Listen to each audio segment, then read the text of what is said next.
Welcome, ladies and gentlemen, to a brand new episode of what we used to call Bilateral View. And you're watching my podcast. I'm Arup K. Chatterjee, and here is my former co host and now guest and my colleague from the Philippines, Dr. Rhodora Magan.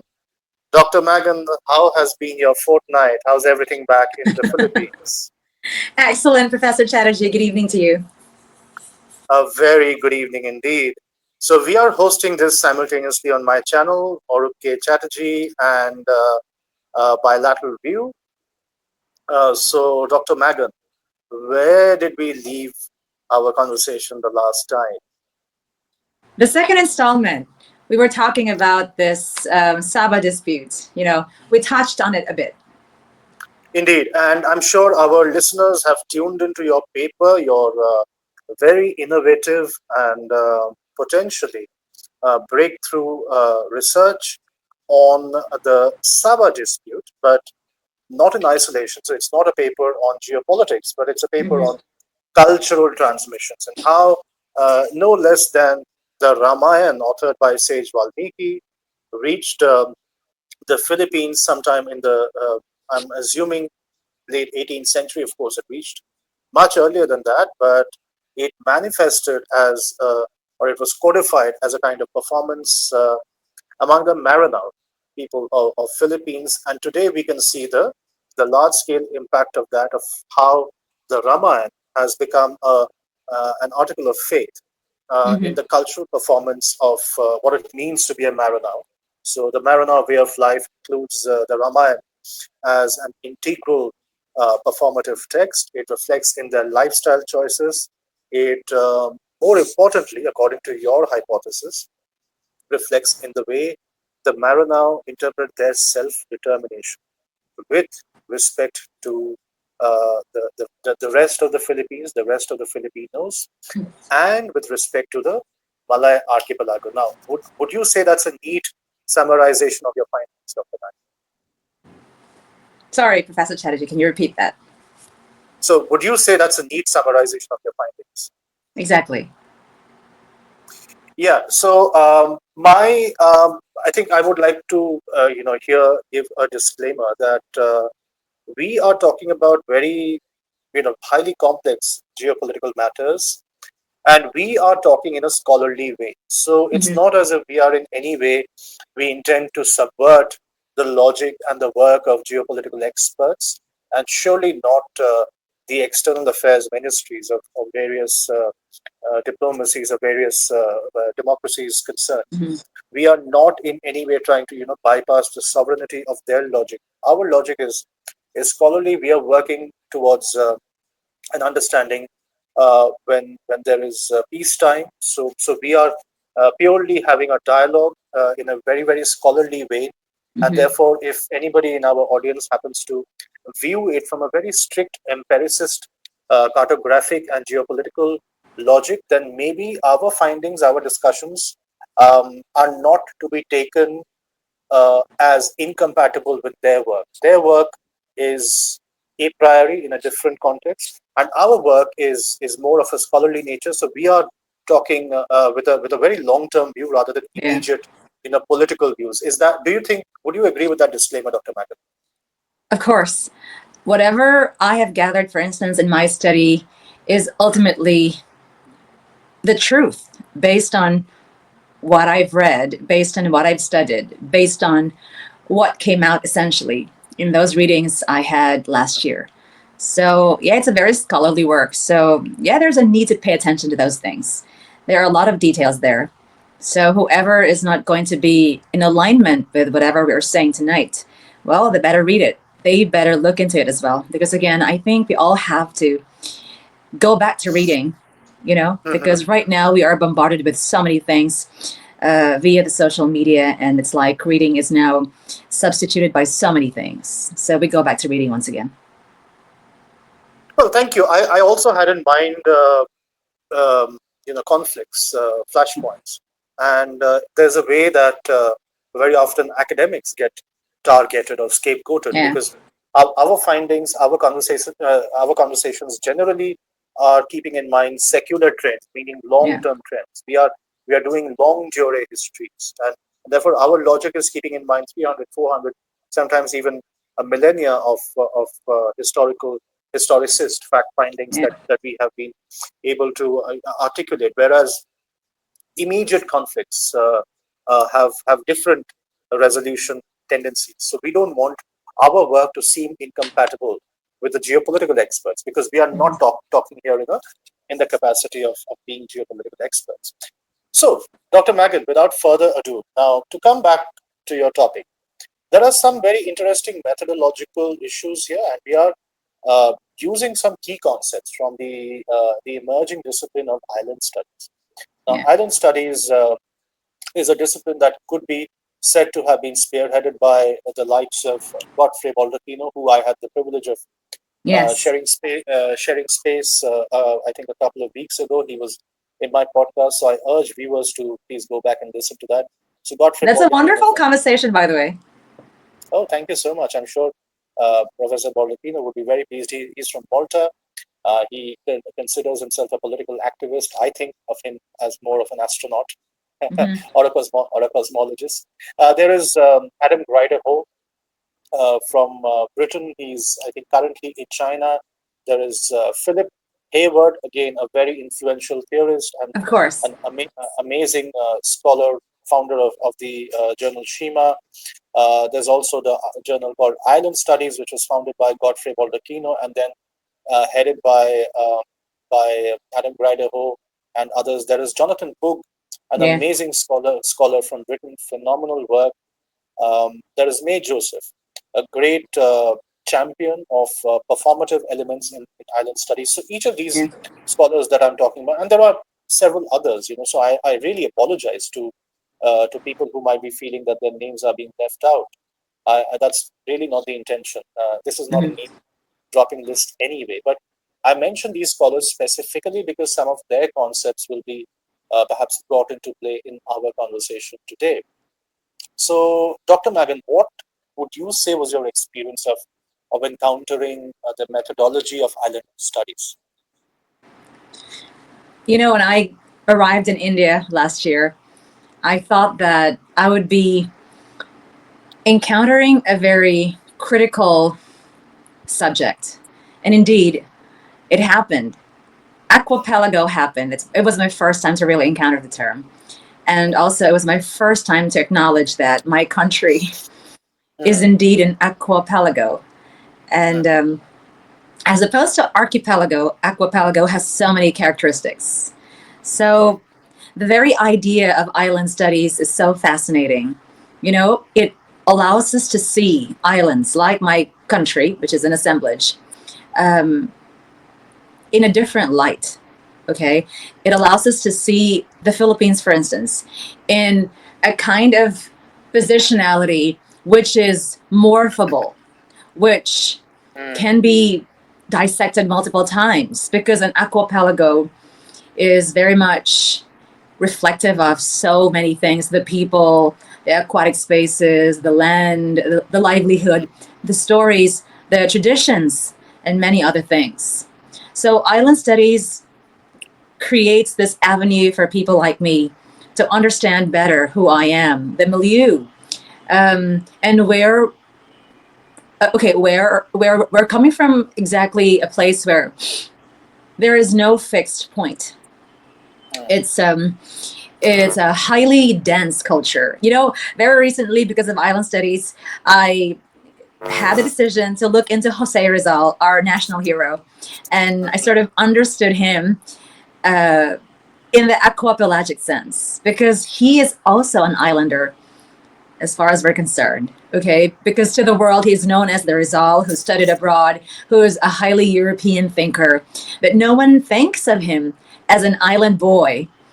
So mm, dissecting his psyche as an islander, of course, allows me to see his affinity for Southeast Asian cosmologies, which are so different from what we know about him as highly influenced by the European Enlightenment philosophy, because mm, that's the continentalist infusion in his mind.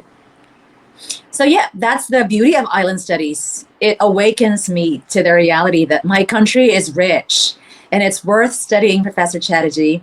And it's not just about being colonized, it's not just about, being poor, being corrupt, of course. That's always the case if you look at the Philippines, always making its way to these rankings as, one of the corrupt countries or one of the countries with a high rate of, let's just say, teenage pregnancy and many other stuff. Okay. On the other side, there are a lot more to look into. The beauty of Hmm. the geography itself or the intersections of these many elements that make me as a Filipina.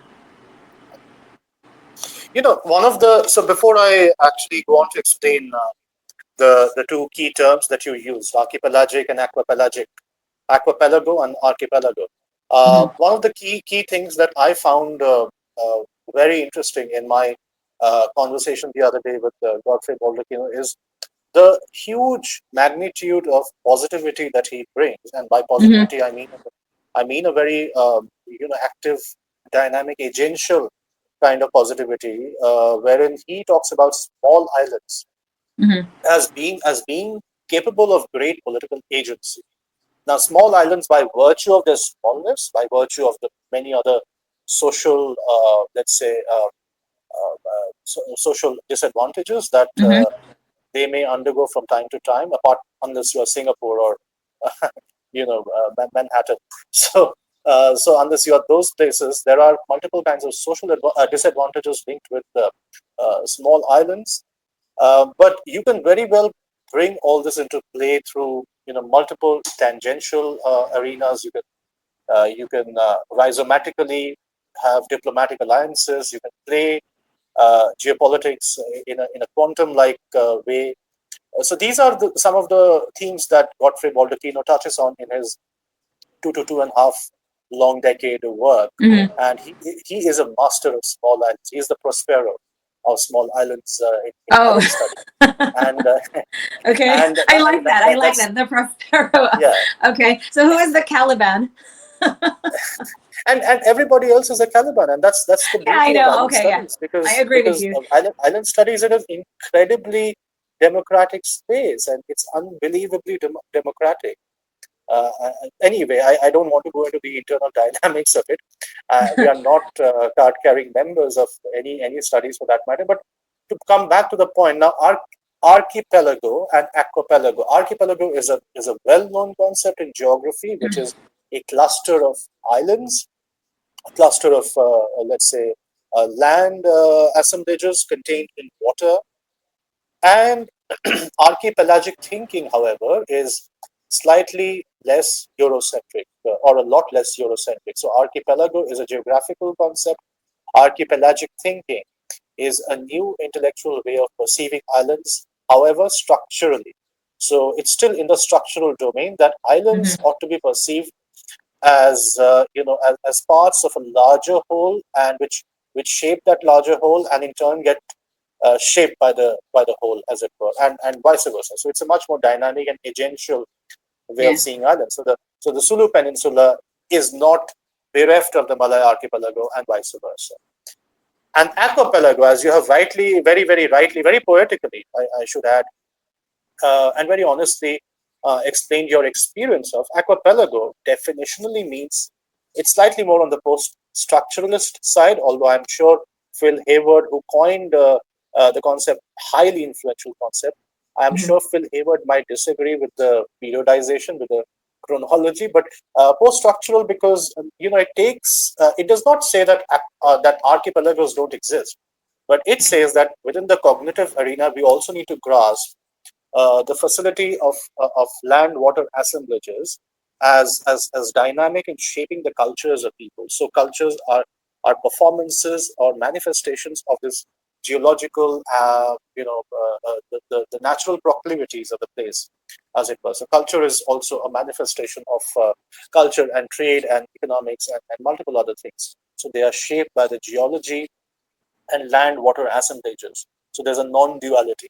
There's a Mhm. there's a kind of an inseparability of Yeah. what was otherwise initially privileged as land spaces and water was aberration. but today it is a a richer cognitive arena. So I'm done with the boring stuff, Dr. Magan, the definitions. And just to mention, Jonathan Pogue and Godfrey Baldacchino, again, there are nuances in their ways of thinking, but they would more be towards the side of archipelagic thinking, which is also non-Eurocentric, by the way, but structural. And Phil Hayward is slightly more post-structural Mm. because he is of the aquapelagic ways of thinking. There is Adam Grideho, who focuses a lot on geopolitics. There is May Joseph, who focuses a lot on performativity and necropolitics, of how histories of places, exactly your domain now. So I'm giving the cue back to you now, exactly the domain where certain histories get neglected over a period of time, and they are not performed back into life, or islanders then want to assert their agency and try to find out ways of how to bring them back into their daily performance. So that is the performative aspect of what A. Joseph might call aquatopia, or hydropoiesis, and so on and so on. Mm. So these are lyrical terms that she deploys to capture the performativity of island space. Now, to That's a come back beautiful to your, term. yeah, Hydro something. hydropoiesis, I don't know if I just made it up instantly, but surely aquatopia is attributable to May Joseph. I But thought, Professor Chatterjee, when you mentioned hydroposis, this is very much what Donna Haraway said in uh-huh. Symphosis, Mhm. meaning making, or making with, as opposed to autopoiesis, which is individual making. So this is like the book that we read a couple of days ago, Staying with Trouble, right? Okay, just amplifying on interconnectedness. Yeah, exactly. And Donna Haraway is one of the key, let's say, references in island studies. Of course, modern day Uh-huh. geographers or historians of geography find Donna Haraway, Doreen Massey, another key anthropologist, as critical references in their work. So, island studies very often talks about Donna Haraway as well. Yeah. To come back to the question of agency and Philippines now. Uh, where do you think your work takes us? Do you think it can help people look at Philippines differently, and in what capacity? Because I know that you try to be self-critical, but there are Mm, amazing things about Philippines, not just aesthetically, but even yes. in terms of its political agency. There are amazing things that we can draw out from your paper. Would you like to walk us through that? Okay, the way you phrased the question is killing me because you essentially wanted me to tell the viewers tonight that my country is like the North Star.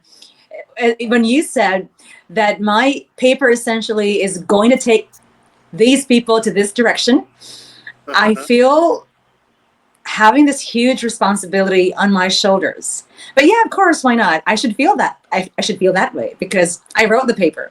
And there's intentionality there, for writing the paper.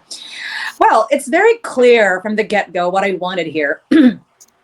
You're right. Philippines is just so hybrid a culture, and Uh-huh. it's very colorful. There's a melange of people, melange of cultures, so that when you see the country, you see so many things. Okay, but despite the variety, we are seeing fixed points. One of the fixed points is the very the very condition of the country, politically speaking. So in the second installment, we had the Saba dispute. And towards the end of my study, I really touched on that, okay, in relation to the morphing of the Ramayan to suit the local flavor. So there's a reason why the Maranao essentially did it, because they want to articulate this kind of image seen in the character of Maharaja Lawana, who is very bold, heroic, okay, somebody who cannot be trifled with, somebody who can never ever be emasculated. So that's the kind of element that I want people to see uh, among Filipinos, and that this is very collective a behavior. That's the positive direction that we're seeing here. And also, another positive direction would be allowing the country to be seen in light of its struggle for not really for unification, but Uh-huh. for for a deeper understanding of what it is as a collective. That, there's no point here to say that Philippines should be seen eventually as a country where Muslims and Christians are finally entwined. That's just too impossible.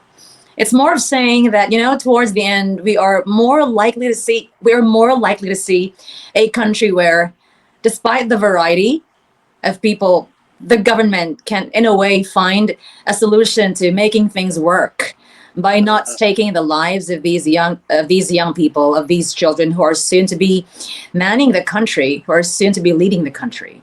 So it's like a very peaceful negotiation, and that's not about, yeah, basically based on the Sabah dispute that we touched on. The other direction would be, well, giving the country a sense of what? Pride in knowing exactly that there is no point of reclaiming Sabah, for instance, because, it will just add to the country's what? Malady. If we think that corruption is a form of malady, if we think that ongoing struggle concerning lands, etc., would contribute to the country's ailing health. So it's about relinquishing the idea of gaining these territories that have already been settled. Okay. Well, we touched on the French court again. In the study, there was a mention there of, how the French court gave it to Malaysia.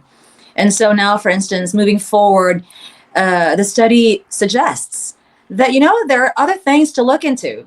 And that this dispute between the Philippines and Malaysia, for instance, that was settled at the French court, it could no longer be resurrected. I mean, reclaiming it would be resurrecting it, right? So resurrecting it would be of no use because essentially the people, the Muslims, for instance, the Mohammedan people, are settled with the idea that, our kin can't just be found in the Philippines, but in many points in Southeast Asia. So that alone suggests a very clear pathway ahead. And so the young people, for instance, if they read the work, they could better grasp what this tension is about. That at the end of the day, this could just become an artificial tension if we keep on barking up the wrong tree. So that, if we are becoming more sensible with it, we neglect the idea of creating a skirmish that will just delay progress in the country. So I think it's high time, Professor Chatterjee, that, Philippines should act like a man and should be able to move, uh, without thinking about these things in the past. Okay. And instead of looking at these territories that have already been settled, like I said earlier, the country itself could think of alternatives. Okay. Because there are many more things to look into. Because again, this is an aquapelago. This is not just composed of a unilateral entity, but multilateral entities. Everything is multilateral. So that means a multi-vectored paradigm could be devised by the country. And it could be acted upon by people, not just by the Christians, not just by the Muslims, but all the rest inhabiting this assemblage, which is very rich. I don't know if I'm hitting the point here, but I thought that's the kind of direction I'm seeing in the study that I'm doing. No, I think it's fascinating, and I think it's a question of self-determination. So Yeah. when I say we, I mean I'm not calling myself an other here, but I just mean to say that the lived experiences of people in the Philippines have to be given priority, and Yes. their truth needs to be articulated in the idiom that suits the reality the best. So I don't have access to the idiom and the empirical nuances or idiosyncrasies of the situation. So it's one thing to read something from the outside Yeah. and not be aware of the politics of knowledge production. So as Bruno Latour says, I mean, he talks about double click knowledge production that we constant, and today it's chat GPT, that we constantly are processing information and producing knowledge, or creating the simulation of knowledge, but we are not conscious of the exact means of that capital, the means Yes. of knowledge production. So the means, I think, you are far closer to the means, so I'm nobody to intervene and interrupt. But I'm very glad that it has given you a lot of agency, and by which I again don't mean you in your national identity, but in the intellectual sphere of ideas. The Filipino representation could be put forth in the idiom of island studies. I think it's a wonderful achievement for the discipline, and there's an osmosis. So the discipline is giving you a lot of things, Yeah. and you are also contributing to the discipline. So that's really wonderful. Now, any closing thoughts? Any Yeah. closing thoughts that you would like to share about your newfound joy in island studies? I would like to thank you for introducing the idea to me because, had I not known this, I would not have thought of so many things to study about my country. You see, the best thing any professor could do in the classroom is to encourage the students to think about his or her country in light of the many things that we have, the many resources we have. And we have the water, okay, which is so Definitely. dominant in this country. So I thought that it's high time to reassess what we have, not look into what we don't have, because essentially that can make things more depressing. So if we encourage people, especially in the classroom, to think like this, I mean, they too could become a researcher. And I had this feedback from a student just this week, and she said that she's very fascinated by the idea that there are so many things we can study in the country through the lens of aquapelago. I'm so happy to hear that. And moving forward, even myself, like you and I always talk about this, that it's so interesting all the time to talk about aquapelago because it's never ending. Like every single day there's a new meaning to it, and there are new things you can attach to it, so it's beautiful. Yeah, it is beautiful. It is indeed a very deeply enriching. I'm just feeling a little concerned, or rather euphoric, Why? with, depending upon the lenses that you take. Euphoric or concerned, not concerned as much as much as euphoric for the coiners of the concept. So we have to check. We have to check with Phil if he would approve of all the interpretations of aquapelago people are taking. But I'm sure the kind of person these people are, they are incredibly democratic people, and they wouldn't really mind. But we also have a commitment as scholars Yeah. to yeah, let the mind play, but play within certain committed limits. So there's got to be integrity in the intellectual process. Dr. Magan, I am afraid we have to end this Too remarkably bad. I have a lot of things to beautiful. say on I, this I, topic, I but anyway. I know, but why don't we spill it over into a fourth episode, a Of fourth course, of installment course. about the Why not? Ramayan, the Philippines, aquapelago, and maybe we'll dedicate that entirely to your understanding of aquapelagicity through the Filipino lens. So, what do you And say let's about not that? forget, Professor Chatterjee, if ever there's a fourth installment, we will include, the many things that I have done with the term in the articles I submitted to gastromethodology, because it seems like I'm so into it already that, in terms of rise, Sure. there's aquapelagicity there. And, the betel nuts, again, we incorporated Yes, we will aquapelagicity talk there. about So, that. Well, yes. I can't wait for that. And thank you, dear audience, for joining this wonderful conversation that I've had with Dr. Magan. And I hope you also liked it. And please stay tuned. Dr. Magan, thank you so much. It's a pleasure always having you over. And I can't wait to have you over for the next episode. Thank A you. million thanks, Professor Chatterjee, and to the viewers tonight. Thank you very much. Maayong gabi, daghan kaayong salamat. See you. See you.